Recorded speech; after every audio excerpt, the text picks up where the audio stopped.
Éric Zemmour ou Marine Le Pen? Oh la vache. Ah là c'est dur. Ah bah là c'est une vraie galère. Non, non. Joker. Si vous êtes obligé, imaginons on a un deuxième tour, Éric Zemmour, Marine Le Pen. Non, je veux pas, non, parce qu'en plus c'est ça qui fait le buzz et c'est ça c'est ça. Bien sûr. Il est en train de provoquer un séisme dans le camp Le Pen. Oui. Ça c'est vrai. Vous pensez vraiment qu'il peut terminer devant elle au premier tour? Je pense que tout est possible.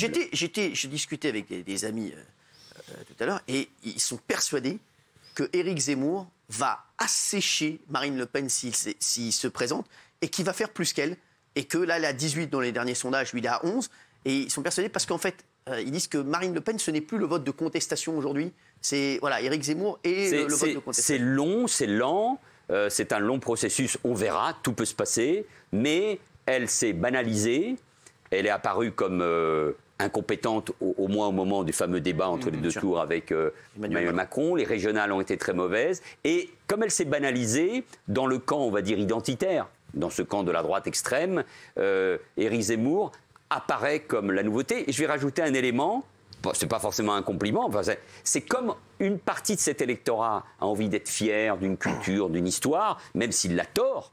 Même si ce qu'il dit parfois est horrible sur Pétain, sur De Gaulle, sur les gamins juifs qui n'auraient pas dû être enterrés en Israël, etc. Ça, c'était sa dernière sortie.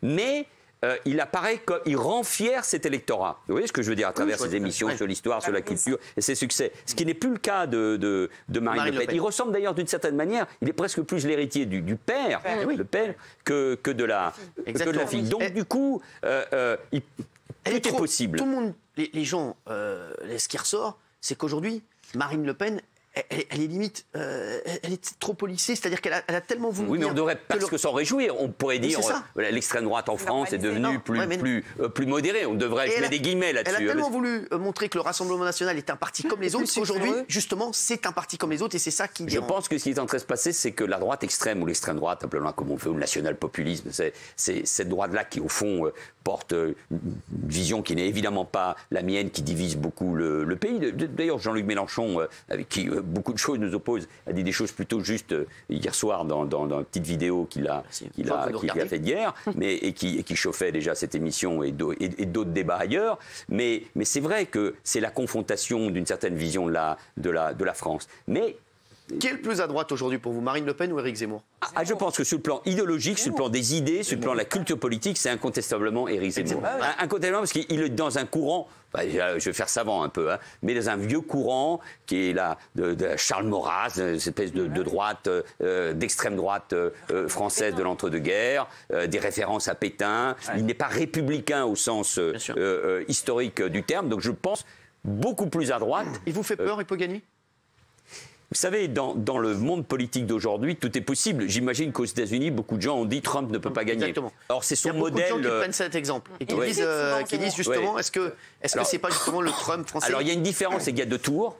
Et que, évidemment, le deuxième tour est un moyen de se rattraper, mais il peut surtout faire abaisser le seuil de qualification au deuxième tour. C'est-à-dire, si Le Pen s'écroule, que lui monte et que la droite républicaine, par exemple, a un candidat qui arrive à faire un score correct, 14-15, même voire plus, on peut être qualifié au deuxième tour avec 16 ou 17%. C'est ce qu'avait été Jean-Marie Le Pen. Exactement, avait été c'est le bon avec exemple. Voilà, avec 16%, à peine un peu plus que Jospin en 2002. Donc ça peut tout changer et Emmanuel Macron peut se retrouver, s'il résiste, je crois que ça devrait être le cas, face à Xavier Bertrand ou à Valérie Pécresse ou à Éric Zemmour. Tout est possible et attention, avec un pays qui a une abstention massive au régional. On a dit c'est pas grave. Si, c'est très grave, docteur. Et deuxièmement, avec les gilets jaunes et avec une contestation civique. Il y a quand même, les gens sont très fâchés, sont très en colère. Donc il faut faire attention. Sauf que, pardon, mais Jean-Michel Apathy l'autre jour a déclaré tel quel. Il a dit honte un peu à tous les intellectuels et les hommes politiques qui ont été débattre face à Zemmour, qui l'ont fait exister, qui l'ont fait naître à la télévision en allant débattre un peu comme ça face à un professeur. Et vous avez fait partie de ces gens, j'ai vu d'ailleurs le débat, qui a débattu face à lui. Est-ce que vous le regrettez? Non, pas du tout. Alors là, je pense que ce débat, Zemmour est fabriqué par la presse. Bon, d'accord, il a passé des années, il est journaliste d'ailleurs, au Figaro. Ensuite, il a passé des années chez Ruquier, On n'est pas couché. Ensuite, sur RTL, une grande radio populaire. Bon, donc non. Et puis, le succès de ses livres... Ça, c'était prévu, on en avait parlé tous les deux. Mais Vous l'avez adoubé en débattant. mais d'autres, mais alors l'idée, on a eu ce débat avec Le Pen aussi il y a quelques années. Alors l'idée de ne pas débattre dans la société d'aujourd'hui, d'autant plus qu'avec lui, ça a été une heure où on a parlé beaucoup d'histoire, beaucoup du passé, peut-être trop, mais où moi, je suis allé avec mon expérience, les études d'histoire que j'ai fait, mon goût pour le passé, mais aussi, j'espère, pour le futur de la France, lui dire que sa vision de l'histoire ne correspondait pas à la mienne et à celle qu'il fallait pour ce pays et pour être fier de lui-même. Donc, il faut y aller pour combattre ses idées, parce que sinon, il est seul à défendre ses idées. Donc, Mélenchon a raison de débattre demain avec lui. Vous êtes plus Mélenchon ou Anne Hidalgo? Non, mais avec Mélenchon, il y a quand même des fossés. D'abord, il m'a traité de nazi une fois. Ouais, ça rend pas quand même. Non, mais c'est vrai que généralement, quand un mec vous traite de nazi, vous n'êtes pas hyper pote avec lui. Et puis, je suis très bien connu, Mélenchon, au PS.